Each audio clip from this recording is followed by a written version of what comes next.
A'udzubillahi minasyaitonirrajim. Bismillahirrahmanirrahim. Assalamualaikum warahmatullahi wabarakatuh. Terima kasih Tuan Haji, pengurusi surau ya mungkin. Alhamdulillah. Alhamdulillahirabbil alamin. Hamdalillah. Salatan wa salaman ala Rasulillah Sayyidina wa maulana wa habibina wa syafi'ina Muhammad ibn Abdullah wa ala alihi wa ashabihi awliyaillah. Alhamdulillah, insyaAllah seperti biasa kita mulakan dengan Ummul Kitab Al-Fatihah. A'udzubillahi minasyaitonirrajim. Bismillahirrahmanirrahim. Alhamdulillahi rabbil Ar-Rahmanir-Rahim. Maliki yaumiddin. Iyyaka na'budu wa iyyaka nasta'in. Ihdinas siratal mustaqim. Siratal ladzina an'amta 'alaihim ghairil maghdubi 'alaihim waladdallin.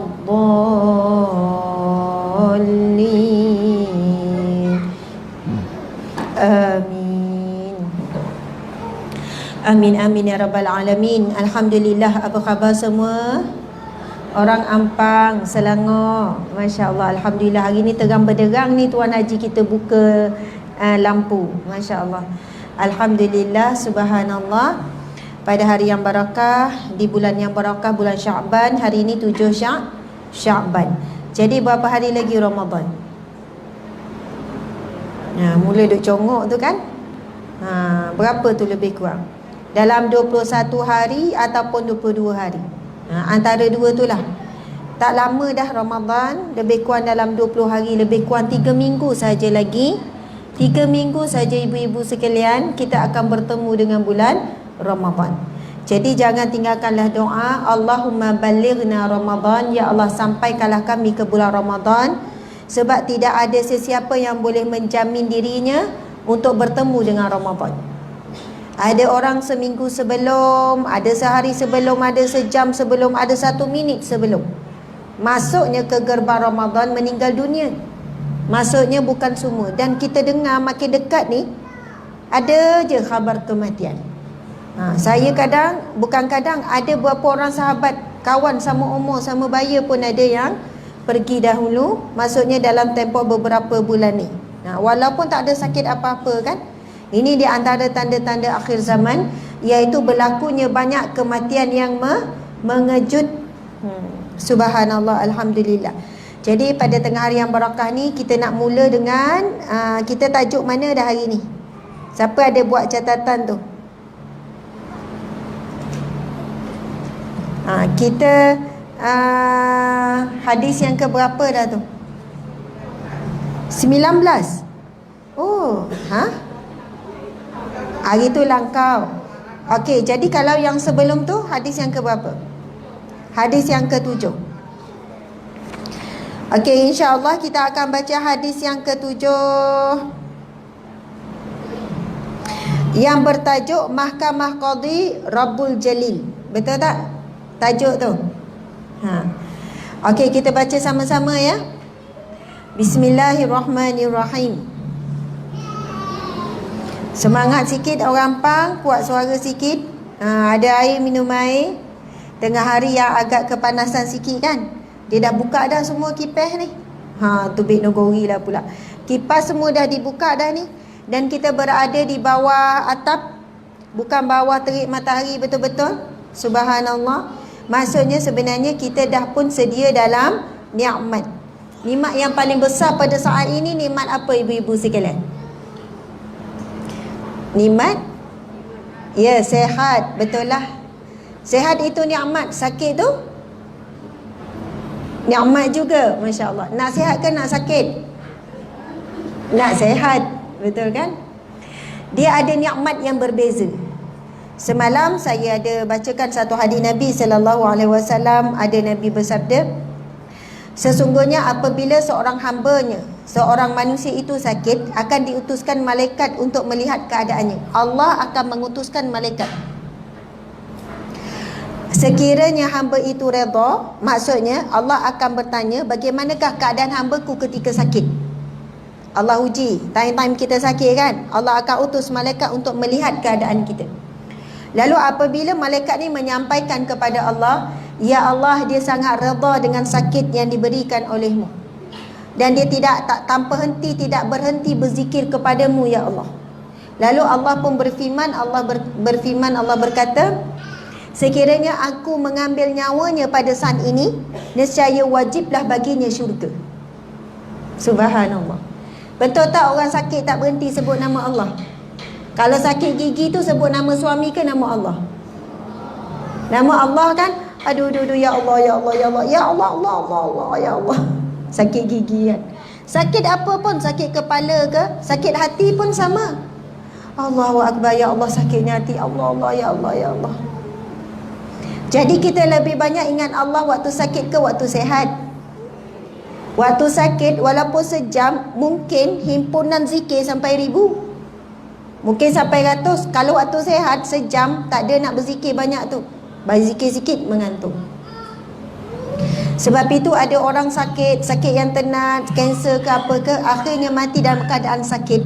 Hadis Nabi yang lain, Nabi bersabda, sesungguhnya seorang hamba itu apabila diuji dengan sakit, lalu dia sabar, dia berjalan di atas muka bumi Allah tanpa dosa. Maksudnya dosanya digugurkan oleh Allah dengan syarat sabar. Masya Allah. Jadi kedua-duanya ni nikmat. Sebab ada ketikanya sakit sekejap, sehat lama, betul kan? Sakit sekejap je, tapi sehat itu lagi lama. Jadi kita bimbang, kita lagi lama leka dengan Allah, leka daripada Allah Subhanahu Wa Taala. Kalau hidup kita ada Allah, kesedihan akan pergi. Tapi bila kita dalam hati kita tidak ada Allah, hidup kita sangat menyedihkan. Benda kecil pun jadi besar. Tapi bila kita sedih, Allah ada, kesedihan akan berlalu pergi. Takkan bertembung dua tu. Sebab Allah adalah sumber kebahagiaan. Bahagia tu makhluk Allah juga. Allah yang ciptakan rasa di hati kita tu. Rasa bahagia, rasa sedih, betul tak? Rasa tenang, rasa sempit, rasa-rasa tu makhluk Allah. Jadi siapa yang cari bahagia tidak melalui Allah, itu bukan bahagia. Siapa hidupnya derita tapi dia cari Allah, itulah sumber bahagia. Masya Allah, Alhamdulillah. Nak cerita satu balik? Mukadimah ni cerita terus kan, tak baca lagi hadis ni. Ada satu kisah seorang tukang kebun, nama dia Luqman. Satu hari tuannya memanggil Luqman. Luqman datang ke sini bawa buah sekali. Tuan ni baik, memang layan Luqman dengan baik. Kemudian tuan dia pun belah buah tersebut, saya pun tak pasti buah apa. Lepas tu tuannya bagi kepada Luqman. Luqman makanlah. Luqman ni pun makan, dengan senyum dia makan. Luqman makanlah lagi, dia pun ambil, senyum, makan habis. Luqman makanlah lagi, dia makan. Lepas tu tuan ni nampak macam sedap je, sebab Luqman ni makan dengan senyum.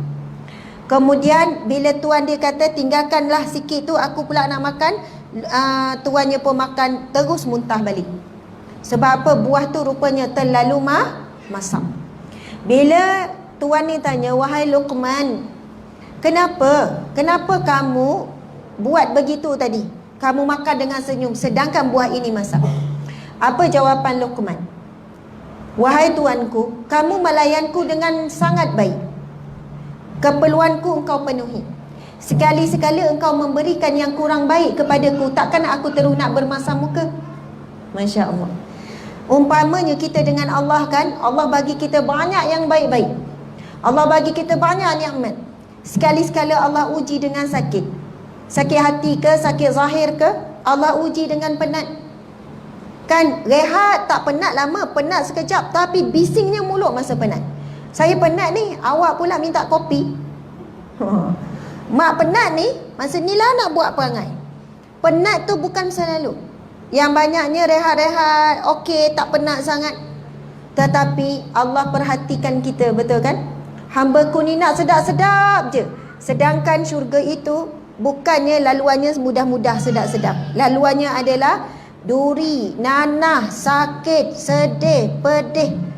Hadis Nabi SAW, barang siapa yang banyak menangis di dunia, maka banyaklah dia ketawa di akhirat. Barang siapa yang banyak ketawa di dunia, maka banyaklah tangisannya di akhirat. Na'udzubillah min zalik. Jangan pula kita minta kan, ya Allah lama tak menangis ni, kenapa tak ada ujian ni? Jangan minta. Sebab apa? Kita sedang tak ada menangis tu pun ujian tu, ujian yang berat. Masya Allah. Contohlah kan kita, waktu kereta kita tak ada masalah, kita buka, boleh buka kan? Kadang lupa bismillah, tapi time tak hidup. Bismillahirrahmanirrahim. Allah. Bismillah, bismillah, bismillahirrahmanirrahim. Kau main lagi tu. Lepas tu tak hidup juga. Allahumma salli ala Sayyidina Muhammad. Allahumma salli. Bismillahirrahmanirrahim. Ya Allah hidupkan. Rupanya bila Allah sekat sekejap nikmat, barulah duk sebut nama Allah. Lepas tu tak ada tempat lain dah bergantung ni. Ya Allah tolonglah, ya Allah nak ambil anak ni, ya Allah, bismillah. Tawakal tu jadi naik tinggi tu. Kalau tak, hidup macam tu ya kan. Tahi minyak banyak contohnya, minyak kereta banyak kan, tekan je jauh lagi nak sampai. Tak ada relax, dengar radio relax ya kan. Siap pesan kat suami, bang nanti dah sampai kecut lah saya, nak tidur jap ni, relax ya kan. Suami kata, yang sudah, minyak dah tinggal sikit je lagi ni, dah naik dah ni. Yang dia punya dia tu kan lip lap tu. Tapi cc minyak duk kat highway ni, renovate lah pula, kita nak ada 40 km lagi. Tidur tak masa tu? Buat apa? Istighfar. InsyaAllah istighfar. Bang kita sama-sama istighfar. Astaghfirullah, astaghfirullah, astaghfirullah. Ya Allah biarlah sampai, ya Allah. Astaghfirullah, astaghfirullah, astaghfirullah. Sejam tu 40 km tu tanpa henti istighfar. Tapi waktu Allah bagi ke lapangan, tak ada. Ui sedap juga layan lagu ni kan bang, sekali-sekala dengar lagu, apa salahnya? Tapi bila Allah uji, rupanya ujian itu, sebab itu para sahabat Nabi bila lama tak diuji, mereka resah gelisah, susah hati. Allah tak sayang ke? Sebab apa? Dia kata, para sahabat Nabi kata, aku sangat rasa nikmat bila saat diuji menyebut nama Allah. Sebut nama Allah saat diuji, nikmat dia luar biasa, sampai ke dalam boleh mengalirkan air mata, betul kan? Saat kenyang-kenyang zikir, rasa lain, rasa ngantuk, betul tak? Memang rasa lain. Subhanallah, alhamdulillah. Nanti ada cerita lagi. Kita baca hadis dulu ya. Boleh tak semangat ni? Nak sebut ujian sikit je ni, panas sikit je, nikmat lebih besar. Duduk di mana? Taman syurga Allah. Orang yang berada di taman syurga Allah ini adalah orang pilihan Allah. Moga-moga Allah memilih kita juga untuk berada di taman syurganya yang sebenar di akhirat kelak. Amin ya rabbal alamin. Bismillahirrahmanirrahim. Sebab ramai tak ada kitab, patutlah nengok kat ustazah kan. Yang ada kitab tu share, kuatkan suara. Saya dah ni hadis yang ke-7 tadi. An Adiyin bin Hatim radhiyallahu anhu qala Rasulullah sallallahu alaihi wasallam, ma minkum min ahadin illa sayukallimuhu rabbuhu laisa bainahu wa bainahu tarjumanun fayanzuru aymana minhu fala yara illa ma qaddama wa yanzuru ash'ama minhu fala yara illa ma qaddama wa yanzuru baina yadayhi fala yara illa an-nara tilqa'a wajhihi fattaqun nara walau bisyiqqi tamratin. Muttafaqun alaih. Bila sebut muttafaqun alaih, riwayat Bukhari dan Muslim.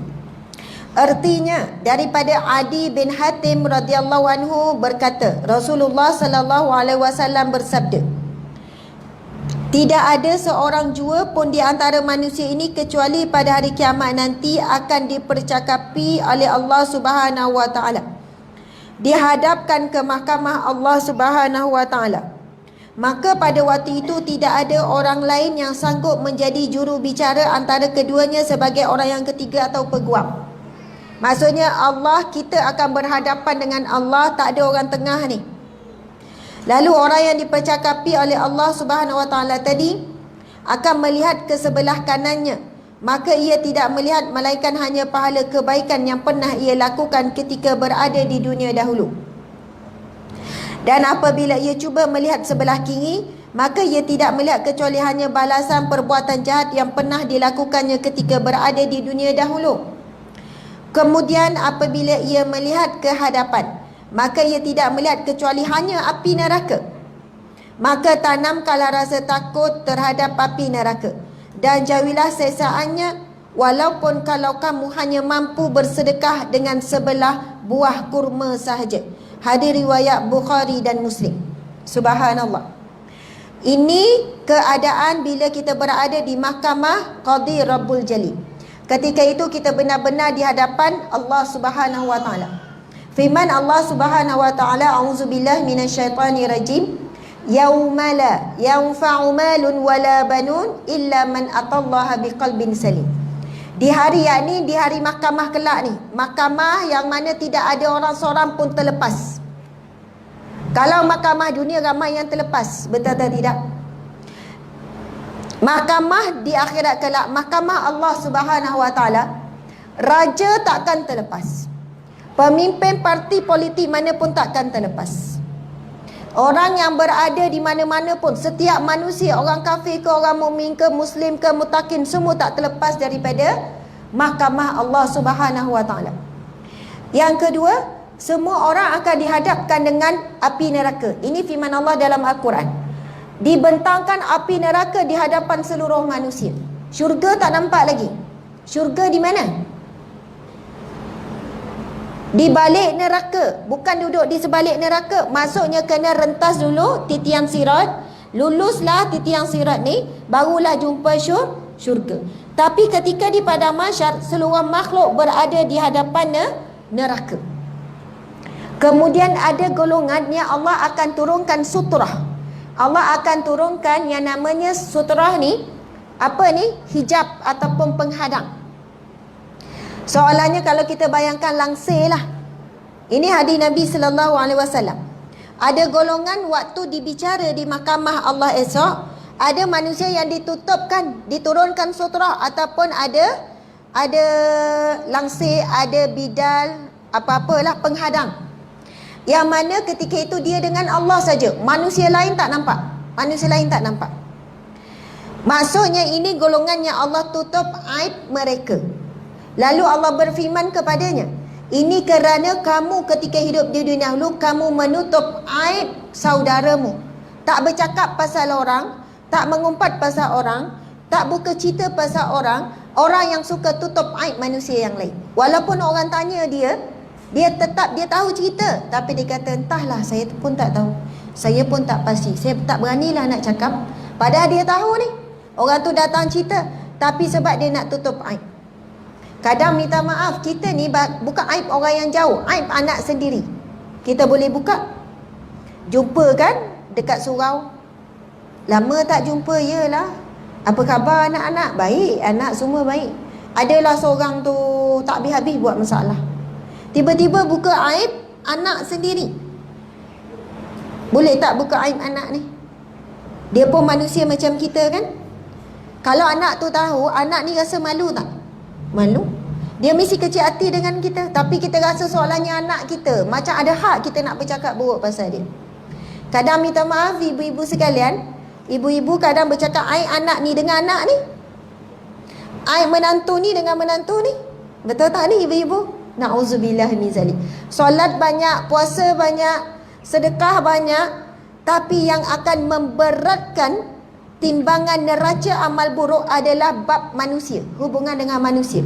Sebab Allah Maha Pengampun. Datanglah dosa banyak mana pun, hadis Nabi kan, sekiranya hambanya datang menemui Allah dengan segunung dosa, pengampunan Allah lebih besar daripada itu. Sekiranya hamba Allah bertemu dengan Allah seluas lautan, ditambah lagi banyak mana lautan dosa dia, pengampunan Allah lebih luas daripada itu. Tapi manusia tidak. Betul atau tidak? Jadi kebanyakannya yang memberat neraca timbangan amal buruk adalah hubungan dengan manusia. Tu masalah kita tu. Kan kadang bercakap depan anak ni kan, orang puji, rajinnya anak, oi. Depan orang. Kalau kat rumah tak ada nak rajin macam ni. Tiba-tiba buka aib anak tu. Lembutlah anak, sedap mata memandang. Kat rumah tak ada lembut macam ni. Elok dah orang puji, jangan buka aib. Jangan buka aib. Rajinlah nampak suami awak kan, siram pokok bunga. Yelah, surau malas. Tiba-tiba kan, buka aib suami tu. Jadi berhati-hati, sebab syaitan memang dia nak mengaibkan kita dunia dan akhirat. Hadis Nabi SAW, Nabi bersabda, man satara musliman, barang siapa yang menutup aib saudara muslimnya, satarahullahu fid dunya wal akhirah, Allah akan menutup aibnya di dunia dan juga di akhirat. Allah sambung lagi, Nabi sambung lagi, barang siapa yang membuka aib saudaranya di dunia, Allah akan buka aibnya di dunia dan juga di akhirat, walaupun dia melakukan maksiat di dalam rumah. Masya Allah, Allahu Akbar. Jadi itu ujian bagi wanita sebenarnya. Sebab kita mudah sangat nak nampak aib orang. Betul tak? Mata ni mudah je nampak. Mata pergi rumah orang kan, nampak semua benda nampak. Rumah sendiri tak nampak macam tu, pergi rumah orang nampak. Balik daripada rumah, bang awak perasan tak rumah dia tu kan macam tak menyapu kan? Saya nampak ada banyak rambut duduk bergulung-gulung kat tepi-tepi tu. Rambut kalau nak bergulung macam tu, makan hari juga tu. Saya tadi pergi tandas tu bang. Ya Allah, tandas. Baik awak tak payah pergi lah. Daripada mata boleh nampak aib orang ni. Aib memang aib. Memang itu aib dia. Tapi orang yang menjaga aib, ya Allah, dia tak akan terkeluar. Dia simpan saja. Kadang simpan berjaya 2 bulan je. Lepas tu suami ada cakap, Kak Timah tu kan rajin pergi surau kan. Selepas 2 bulan simpan pasal Kak Timah rumah bersepah tadi tu. Yelah bang, kalau rajin pergi surau je, tapi tak rajin mengemas rumah, buat apa? Ingat tak 2 bulan lepas kita pergi rumah dia? Kotor bang. Contoh, kadang dah tutup lama tu, tapi diusik oleh syaitan. Berhati-hati. Betul ke tidak ibu-ibu? Telinga boleh mengesah aib. Tadarus Al-Quran, dengar je, boleh je dengar. Makhraj tak betul ni, panjang pendek pun ni. Dah merangkak-rangkak, makcik ni baca ngantuk lah, bunyi macam-macam lah ni. Mula-mula tak nak cakap, kawan pun keluar time makan kuih, contoh lah kan. Makan kuih, bulan Ramadan tak ada makan kuih lah, keluar berjalan. Lamalah tadarus kita kan.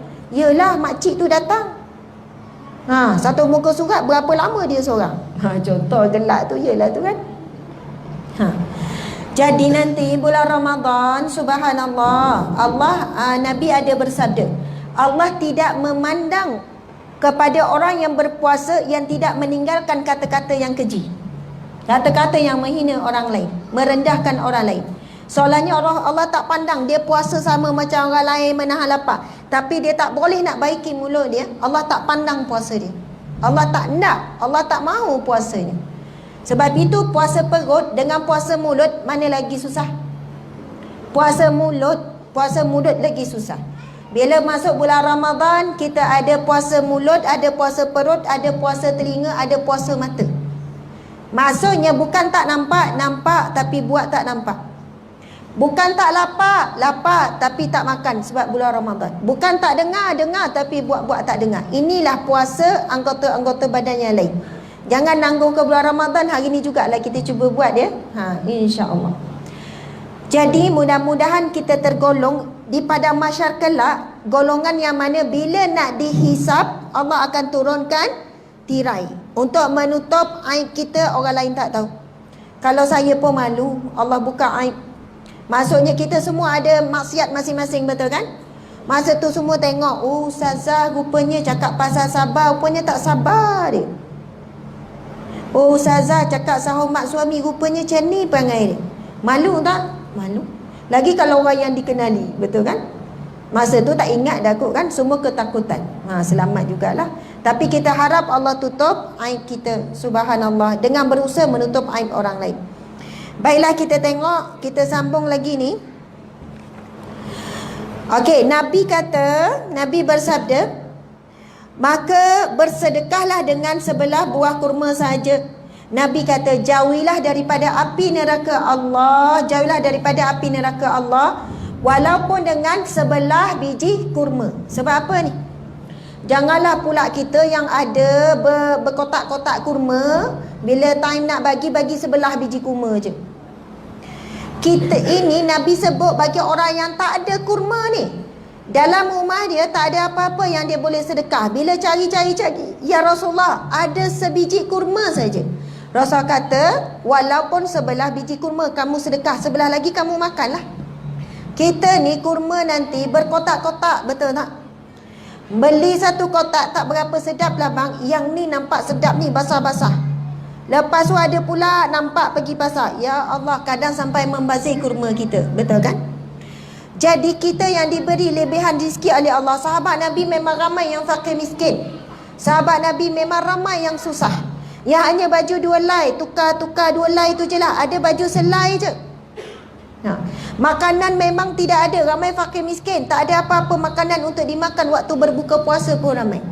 Kita ni melimpah ruah. Orang yang bijak, hadis Nabi SAW, orang yang bijak di bulan Ramadan nanti ialah golongan yang mana, yang setiap kali dia buka puasa, dia tak nak buka seorang-seorang. Dia mesti bila nak buka puasa. Sebab saya rasa ini kuliah terakhir ni, betul tak ni? Sebelum Ramadan, Ramadan nanti ada kuliah tak kita? Nanti ada perbincangan lah, wallahualam. Biasa petang masing-masing penat, kuat tengok TV je lah. Bukan kuat tengok TV sangat sebenarnya. Saya faham bulan Ramadan nanti ada banyak rancangan Islami, betul ke tidak? Betul, laju ya. Hampir semua TV akan hidangkan rancangan Islami, terutamanya TV-TV Islami lah, TV Hijrah, TV 9, betul tak? Oasis, ada je dokumentari tu lah, cerita ni lah, tiba-tiba ada cerita para sahabat, ada cerita ni. Saya nak tanya, leka tak tengok? Leka? Kita pun akan berhujah, alah bukan cerita apa pun, bermanfaat ni, ilmu ni. Masya Allah. Boleh ibu-ibu sekalian kalau nak tengok, tapi saya tetap nak bagi peringatan bersamalah, termasuk saya kan. Jangan disebabkan leka tengok TV mengurangkan waktu kita dengan Al-Quran. Ya. Ya, dah ke? Belum lagi. Jangan sampai mengurangkan masa kita dengan Al-Quran. Sebab biasanya di bulan Ramadan, bila kita baca Al-Quran, kadang lapar, mudah mengantuk, betul kan? Dah lagi tengah hari petang, baca je, ya Allah, ngantuknya ya Allah. Baca setengah muka surat dah ngantuk. Lepas tu kita pun tutup lah, kita pun buka TV, ada rancangan bagus. Ngantuk tak tengok sejam? Tak ngantuk. Lama-lama kita ulang setiap hari Ramadan. Tapi ada orang, dia hari pertama dia ngantuk, tapi dia target setiap hari memang nak habis 1 juzuk contohnya, ataupun 2 juzuk. Ada orang bulan Ramadan dia target 3 kali khatam contohnya. 10 hari 1 kali khatam, 1 hari 3 juzuk. Contoh, ada yang target macam tu. Jadi dia kena banyak dengan Al-Quran. Kan angin kuat. Tak apa ya, boleh teruskan ya. Ada jemur kain ke? Kalau basah tu, satu pertama nak dipesan, jangan harap sangat orang kat rumah tu nak tolong angkat ya. Yelah kot dia tak perasan kita jemur kain. Kalau kita harap, balik nanti kita yang kecewa. Jadi senang, kita tak payah letak apa-apa harapan. Kalau dia angkat, alhamdulillah. Tak angkat tak apa, basuh balik kan. Kan nanti dah habis kuliah, balik macam orang tak pergi dengar kuliah. Bertambah-tambah marah. Saya dah lah pergi kuliah, penat tahu tak, gini. Balik-balik tengok macam ni. Suami tengah tengok orang baru balik kuliah ni. Tak tahu mana sifat sabar ni. Patutnya bertambah sabar kan. Jadi apa nak jadi kat rumah tu, apa-apalah kan. Negeri Sembilan pula keluar. Saya orang Terengganu ya. Tapi duduk Negeri Sembilan. Okey, jadi nak sebutnya tadi tu pasal bulan Ramadan, jangan terlalu leka dengan rancangan Islamik. Saya bukan nak suruh boikot ke tidak. Ada orang dia kapangkan terus TV di bulan Ramadan. Hari pertama baca Quran memang ngantuk lagi. Saya nak bagi tahu is normal. 3 hari awal bulan Ramadan kita penat, kita mengantuk, kita lapar. Tapi lepas lebih kurang 3 hari kita akan lagi kuat, lagi sihat, lagi bertenaga. Sebab 3 hari terawal itu proses badan kita nak keluarkan toksik, badan kita nak naikkan metabolisme, nak proses hormon-hormon yang baik. Sebab apa? Mereka sangat happy. 12 jam, 13 jam mereka rehat, tak perlu proses makanan.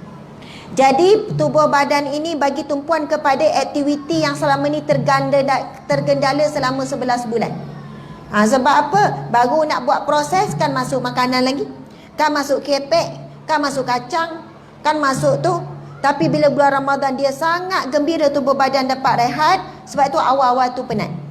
Sebab itu ada orang istiqamah juga baca Quran sampai hari yang keempat, kelima dah tak ngantuk dah. Sebab apa? Kita sedang berlawan dengan nafsu ni. Nafsu apa? Nafsu nak rehat, nafsu ngantuk, nafsu nak layan tengok TV. Nafsu tu nak layan, nak buka tengok TV. Lama-lama kita kata daripada mengantuk, daripada tidur, baik tengok TV. Akhirnya kita akan banyak juga masa dengan tengok TV. Sebab apa? Bulan Ramadan Syahrul Al-Quran.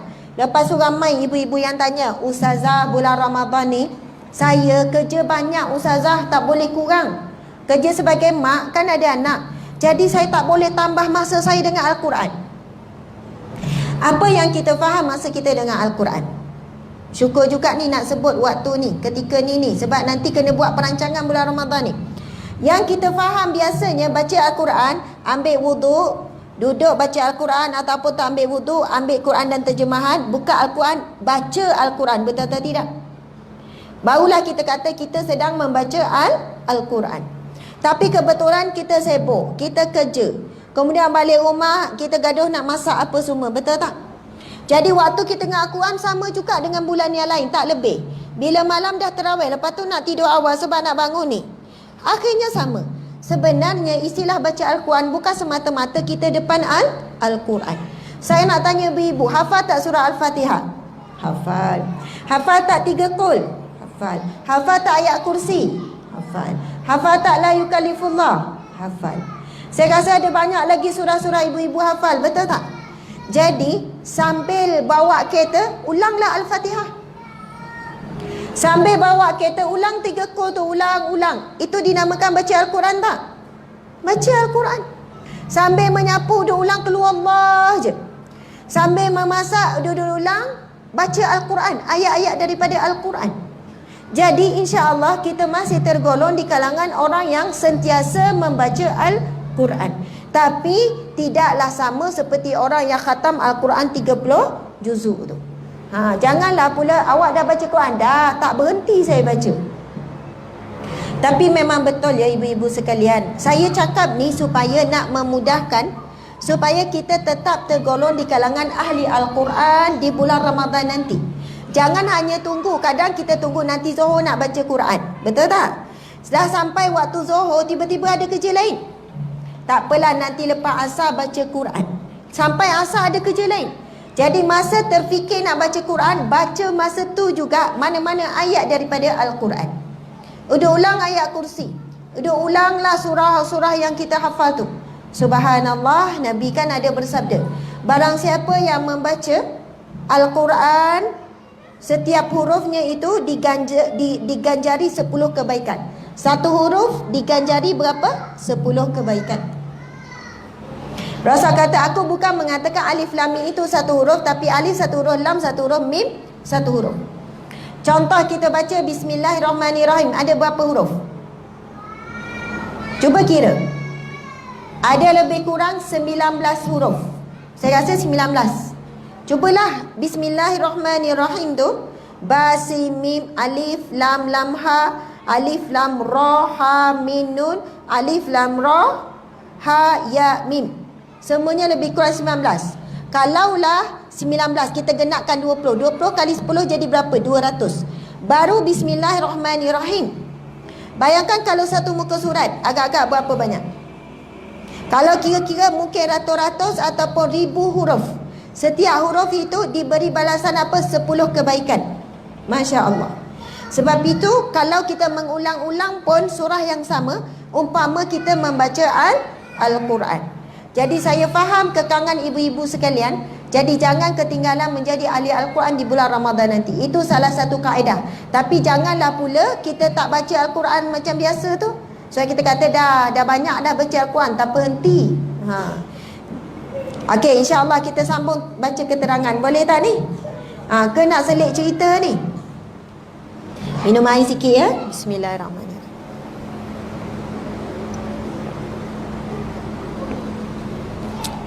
Kita baca dulu keterangan ni. Cuba kita bayangkan betapa dahsyatnya suasana di mahkamah Allah Subhanahu Wa Taala. Pada hari kiamat nanti, semua orang akan dihadapkan kepada Allah Subhanahu Wa Taala seorang demi seorang. Tidak ada seorang jua pun yang sanggup menolong orang lain, walaupun ia adalah sahabat karibnya sewaktu di dunia dahulu ataupun anak dan isterinya. Betul? Saya nak tanya wanita di sini. Kalaulah ada seorang anak kepada seorang ibu, dahlah tu anak tunggal dia, dicampakkan ke dalam neraka Allah, agak-agak ibu ni sanggup tak menggantikan anak dia? Sanggup tak seorang ibu menggantikan anak? Sanggup tak seorang anak menggantikan ibu? Wah, tu laju je tak sanggup. Memang tak sanggup semuanya ibu-ibu sekalian. Jangan cakap sanggup. Tak ada orang yang sanggup menggantikan sesiapa pun. Di akhirat kelak Allah Subhanahu Wa Taala berfirman, terputus segala hubungan.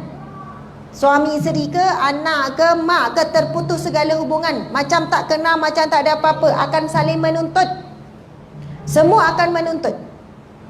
Kat dunia anak tak tuntut.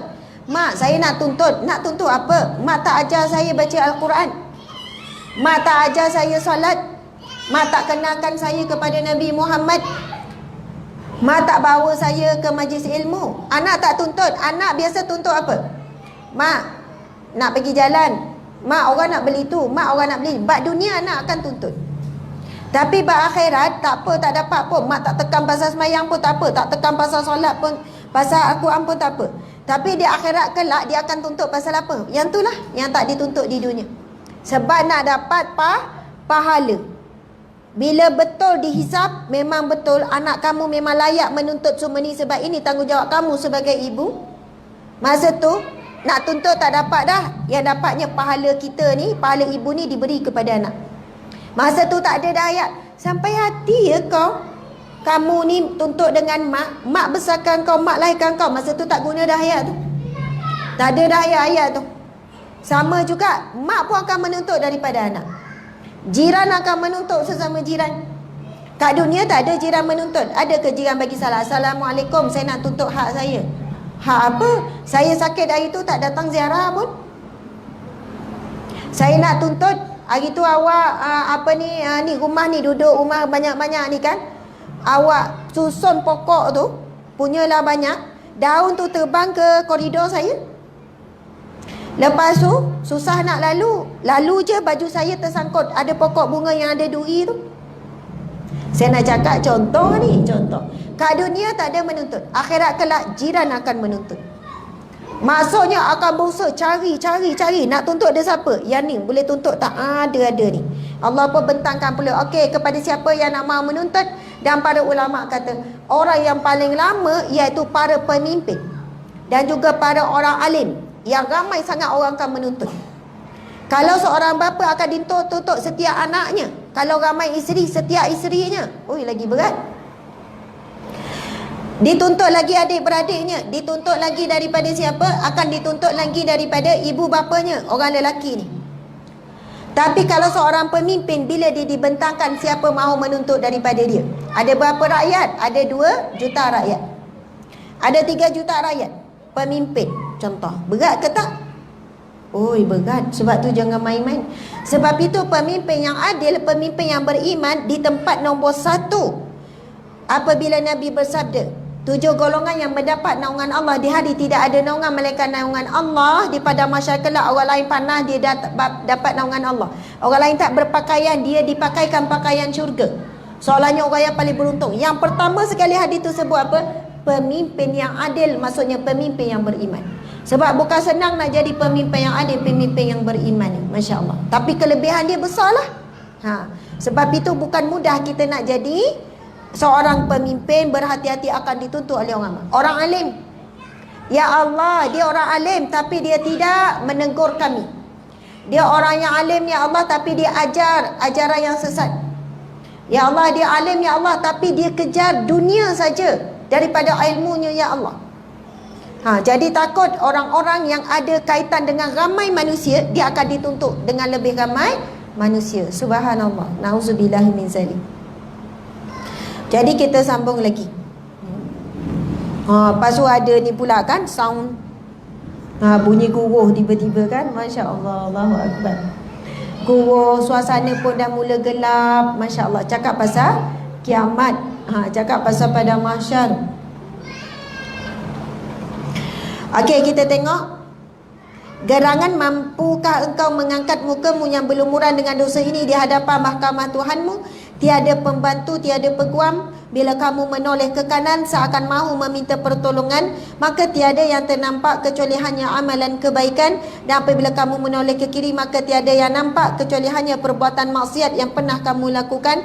Dan yang lebih dahsyat daripada itu, apabila engkau cuba mengangkat kepalamu, maka tidak ada yang ternampak, hanya kemarakan api neraka yang terbentang sejauh mata memandang, dan syurga masih jauh di sana di sebalik api neraka yang menyala dengan gerangannya itu. Engkau mesti melalui dan melintasi bahagian atas api neraka tadi untuk sampai ke negeri syurga yang telah menjadi idamanmu. Engkau belum pasti apakah engkau akan mendapat kejayaan untuk sampai ke sana. Entahkah engkau akan terjatuh di tengah perjalanan, di mana kakimu akan tergelincir dari titian siratal mustaqim, yang mengakibatkan engkau akan terjatuh ke jurang api neraka jahanam. Na'udzubillah min zalik. Nah dia cakap, dari sekarang tentukanlah arah perjalananmu. Buatlah bekalan supaya engkau selamat di dalam perjalanan menyeberangi ke negeri syurga. Buatlah kebaikan sebanyak mungkin, sedikit demi sedikit, akhirnya menjadi bukit. Sesungguhnya pada hari itu engkau sangat berhajat kepada pahala kebaikan, walaupun hanya pahala bersedekah sebelah buah kurma sahaja. Subhanallah, Allahu Akbar. Alhamdulillah. Sekarang kita ada lebih kurang dalam 15 minit. Tadi kita mula dalam 3.10, kita habis 4.10, boleh tak? Saya nak bercerita satu kisah. Saya baru baca dalam satu kitab tadi. Kisah ni kisah seorang pemuda. Ada seorang pemuda ni, dia jatuh cinta kepada puteri raja. Ni cerita zaman dahulu kala ni. Dia punyalah jatuh cinta kepada puteri raja ni, membuatkan orang jatuh cinta orang angau ni macam mana? Masa dulu kita angau macam mana? Ke tak angau? Mai kahwin je. InsyaAllah. Okey, angau juga ya? Ada yang angau ni teringat-ingat akan. Okey, dalam keadaan dia angau tu, dan dia tahu dia tak akan mampu nak mendapatkan puteri raja. Dan kawan dia pun, kawan baik dia pun, dia orang kampung biasa, pengembala kambing macam tu lah. Kawan baik dia pun kata, kamu tak akan lupakan sajalah impian kamu tu. Kamu dah jatuh cinta yang sangat teruk, lupakanlah saja. Kamu, nescaya kamu tak akan dapat. Kita ni pengembala kambing, orang kampung je. Kamu menginginkan, kamu jatuh cinta kepada puteri raja. Tapi pemuda ni, dia tetap dalam angau dia jatuh cinta ni, sampai dia tak makan berhari-hari, sampai tubuh badan dia sampai tinggal kulit, dikatakan memang kurus kering. Soalannya dia memang tak menginginkan apa melainkan puteri raja itulah. Disebut-sebut, diangau-angau, dimimpi-mimpi, sampai tak lalu makan, kurus kering, sampai jatuh sakit. Sampailah satu ketika Kawan ni tadi bawalah anak bunia ni pergi jumpa seorang orang yang alim, abid, orang kuat ibadah. Jumpalah seorang ahli kuat ibadah, orang yang dah tua. Bila dia bercerita, dia kata, ceritalah kawan ni, angau ni teringin kepada anak raja dan sebagainya, gini-gini. Lepas tu, rupanya abid ini adalah seorang ahli ibadah yang dulunya duduk di istana, tetapi dia minta izin daripada raja untuk keluar daripada istana nak bagi tumpuan kepada ibadah. Lalu abid ni memang rapatlah dengan raja ni. Abid ni kata, tak mengapa, tak apa, ia mudah je, senang je. Senang je untuk kamu mendapatkan anak puteri raja tu. Puteri raja tu tak susah nak dapat. Lalu tiba-tiba yang tadi tak larat tu bersinar kembali muka dia. Betul ke? Betul ke tuan? Betul ke pakcik? Pakcik, ikutlah orang alim, betul ke mudah? Ya, tak susah. Dengan syarat kamu selama 40 hari 40 malam kamu perlu beruzlah di dalam satu gua, berkhalwat dalam satu gua, dan kamu mesti memuji-muji nama Allah, bertasbih memuji Allah tanpa henti. Tanpa henti memuji Allah, tak keluar daripada gua tu. Lalu pemuda ni sebab kecintaan yang sangat dalam kepada wanita tu kan, kepada anak raja, dia sanggup tak buat? Sangguplah. Hujan dah mula tu turun, masya-Allah. Siapa yang terfikirkan kasut dia ke bimbang basah ke, bolehlah tengok. Tak ada masalah. Basah pun tak apa ya. Orang dah mabuk cinta kan. Okey. Jadi saya kena risau kasut saya juga.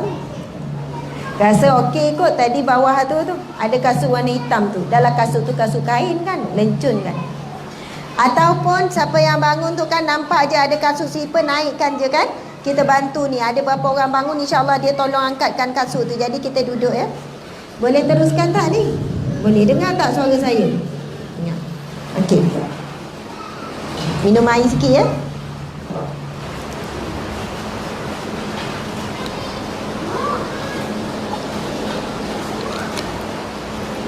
Bismillahirrahmanirrahim.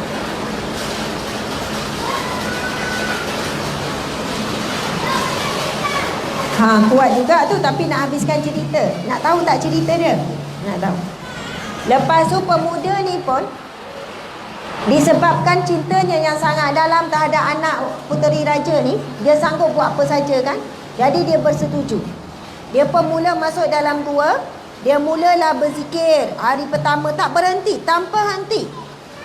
Tak makan, tak minum, tanpa henti. Berzikir. Bahkan satu ketika masuk hari kedua, ketiga, keempat, masuk hari ke-10, kawannya datang ziarah. Dia nampak macam diam, tak bergerak. Sebab apa? Kawan ni bimbang. Bimbang apa? Bimbang kawan tu dah meninggal dunia. Sebab siang malam tak berhenti berzikir. Okey, hujan turun, kita baca doa hujan. Bismillahirrahmanirrahim. Allahumma sayyiban nafi'an. Allahumma sayyiban nafi'an. Allahumma sayyiban nafi'an. Ya Allah, limpahkanlah manfaat, rahmat, kebaikan sebagaimana Engkau melimpahkan air hujan ke bumimu ini ya Allah. Amin ya rabbal alamin. Ringkas je doa hujan. Doa hujan macam itulah.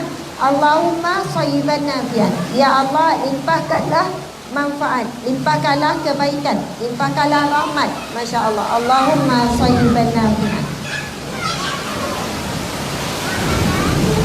Okey. Saya ni bunyi suara saya gema, tapi ibu-ibu dengar jelas tak? Okey, kita teruskan sikit lagi ya. Kemudian kawan ni pun datanglah. Kawan ni pun datang. Saya takut tak dengar ni, saya pegang juga.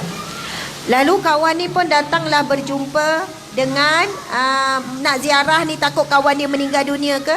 Bila dia panggil-panggil, bila rupanya dia terlelap dalam keadaan berzikir. Bila dipanggil-panggil, dia sambung balik zikir. dalam keadaan duduk. Lepas dah kan 40 hari, sampailah hari ke-20, sampailah hari ke-30. Sampailah satu ketika heboh ni, pelusuk negeri heboh. Heboh tentang apa? Heboh tentang kehebatan seorang pemuda yang sangat kuat ibadah tanpa henti. Sebab apa? Dalam sejarah di dalam negeri itu tidak ada orang yang boleh melakukan ibadah sehebat itu. Kalau Habib tua tadi pun tak ada hebat macam tu dia punya ibadah. Tapi kita ingat tak? Kita faham tak ceritanya tadi? Pertama, dia kuat ibadah tu, kuat zikir sebab nak dapatkan puteri raja. Betul ke tidak? Nak dapat puteri raja. Okey ya? Okey. Kemudian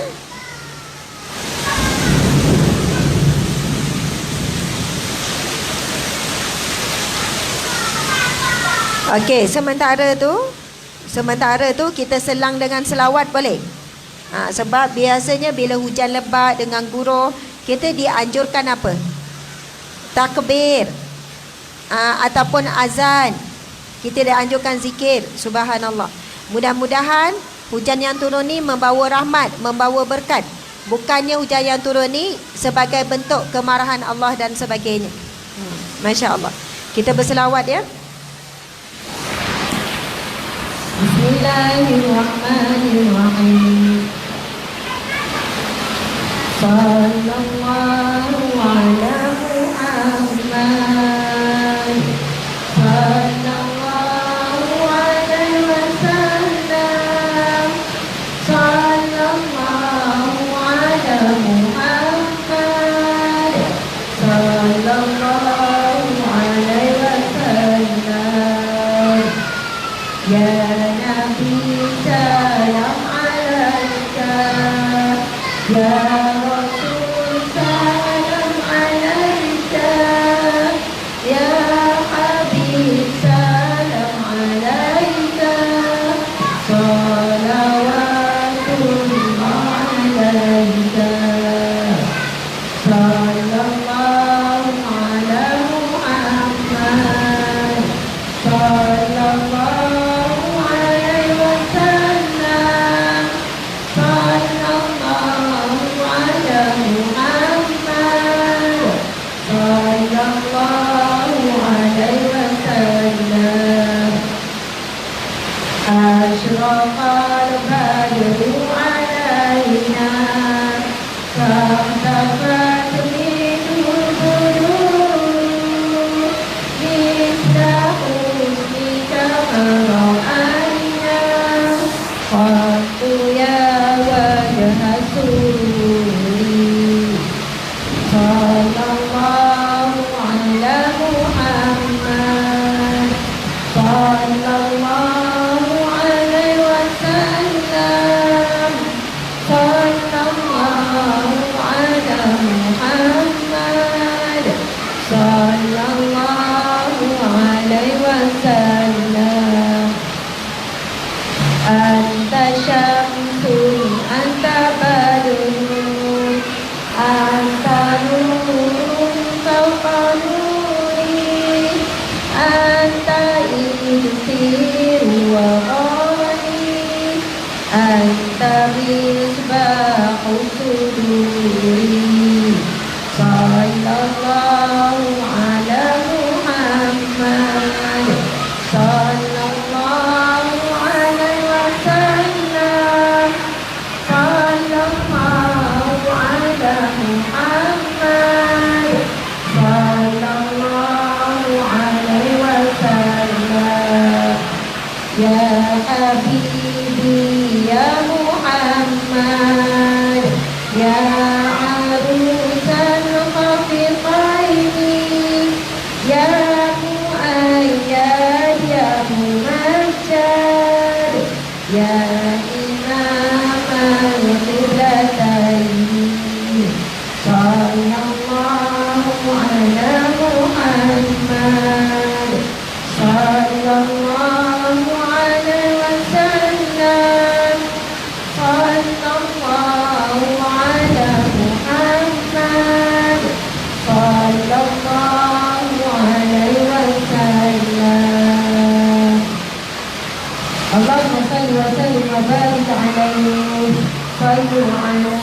Masya Allah. Baiklah. Kita ni nak tutup dah ni ya. Sebab apa? Suara pun dah makin tenggelam. Tapi cerita perlu dihabiskan. Betul tak ni? Jadi ceritanya, pendek ceritanya, sampailah kemasyhuran pemuda ini. Masyhur pemuda ni subhanallah. Masyhur nama dia ni, dipuji-puji oleh penduduk negeri tu ni. Hebatnya seorang pemuda yang tak berhenti selama 40 hari. Dekat dah nak capai 40 hari 40 malam dah ni. Tak berhenti berzikir memuji Allah. Mereka tak tahu punca utama, sebab utama pemuda ni sebab dia menginginkan puteri raja. Lalu sampailah cerita kehebatan pemuda ni kepada raja negara tersebut. Dan raja ni dia seorang raja yang soleh, raja yang beriman, raja yang baik. Lalu raja ni pun panggillah abid. Penasihat dia ni panggil orang alim tadi, orang abid tua tadi tu. Dia panggil jumpa, lalu dia bertanya, "Wahai abid, wahai orang yang kuat ibadah, aku mendengar tentang seorang pemuda. Ya, aku kenal, aku tahu pemuda tu. Aku berhajat nak letakkan dia menjadi menteri di istanaku, dalam pemerintahan, nak jadi menteri. Nak letak dia menteri agama ke apa macam tu lah kan. Aku nak dia berada di istanaku, biarlah dia berzikir memuji Allah di istana." Faham tak ni? Kalau raja yang beriman tahu orang soleh memang nak duduk di istana, supaya dialah yang mengajarkan, mengingatkan, ada orang yang zikrullah tanpa henti. Lalu abid ni pun cakap, abid tua ni cakap, "Wahai raja, seperti mana aku jua, orang abid ni kuat ibadah ni tidak menginginkan takhta, tidak menginginkan jawatan, tidak mahu apa-apa, tidak memandang dunia ni." Habis tu dia tanyalah, minum sikit lagi. Dia tanya, "Wahai abid, habis tu macam mana nak buat? Aku tetap nak pemuda ni." Lalu orang tua ni pun, abid yang tua ni pun kata, "Bagaimana kalau kamu mengahwinkan dia dengan puterimu?" Nampak tak? Bagaimana sekiranya engkau mengahwinkan dia dengan puterimu? Adakah dia mahu? Jadi orang tua ni memang dah tahu pemuda ni memang nak puteri raja, betul atau tidak? Jadi dia kata, "Cubalah, mudah-mudahan dia bersetuju dengan cadanganmu, wahai raja." Lalu tinggallah beberapa jam. Soalannya begitulah, nak habis tamat tempoh 40 hari ni. Raja pun pergilah ke gua. Lelaki ni bertapa, pemuda ni bertapa, diiringi dengan semua menteri-menteri pun turun sekali, dengan tentera-tentera, dengan orang negeri, semua turun berkerumun ni. Pemuda ni tak tahu ni, di luar daripada gua ni penuh manusia duduk menunggu dia ni. Sebab apa? Raja turun takhta, turun daripada istana, nak melamar dia untuk puterinya. Dan abid ni dengan yakin insya-Allah pemuda ni akan terima. Sebab itulah yang diidamkan, disukai oleh pemuda ni.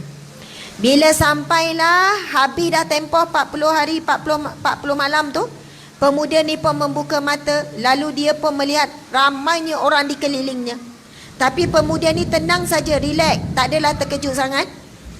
Lalu raja pun memperkenalkan diri. Raja pun terus menawarkan, menyatakan hasratnya, bahawasanya dia nak menawarkan anak perempuannya, puterinya untuk dinikahkan dengan pemuda ni.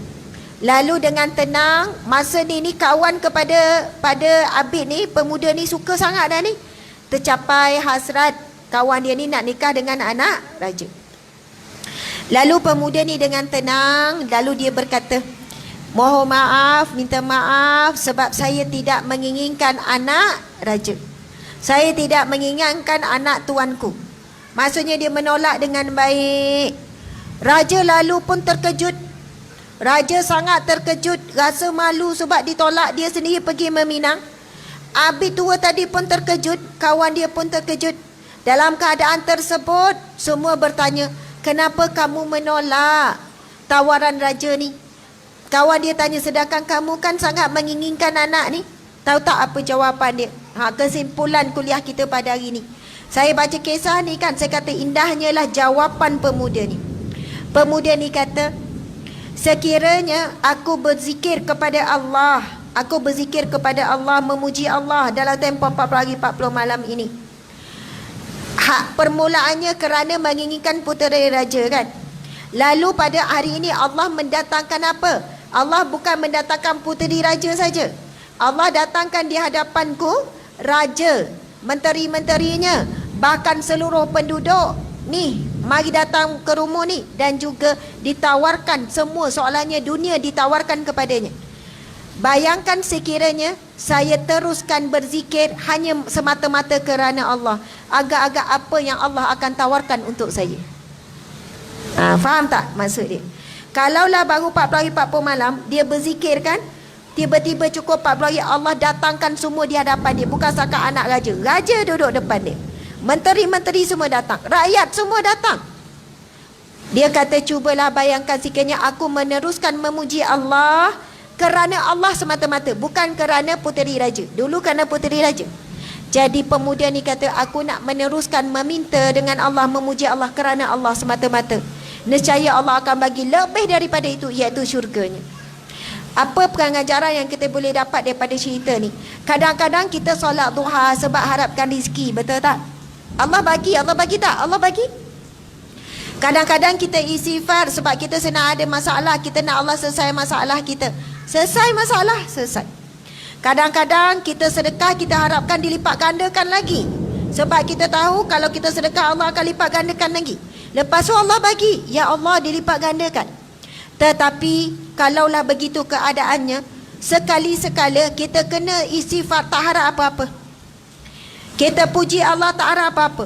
Kita bersedekah, ya Allah aku tak harap apa-apa ya Allah, tak harap timbal balik, tak harap apa. Aku bersedekah semata-mata kerana-Mu ya Allah. Jadi orang yang sampai tahap ni, Allah akan beri lebih daripada yang kita dapat di dunia ini. Subhanallah, apa yang kita impikan, iaitu syurga Allah Subhanahu wa ta'ala. Itulah sebaik-baik nikmat yang Allah akan berikan kepada manusia, hambanya yang kenalnya. Masya Allah.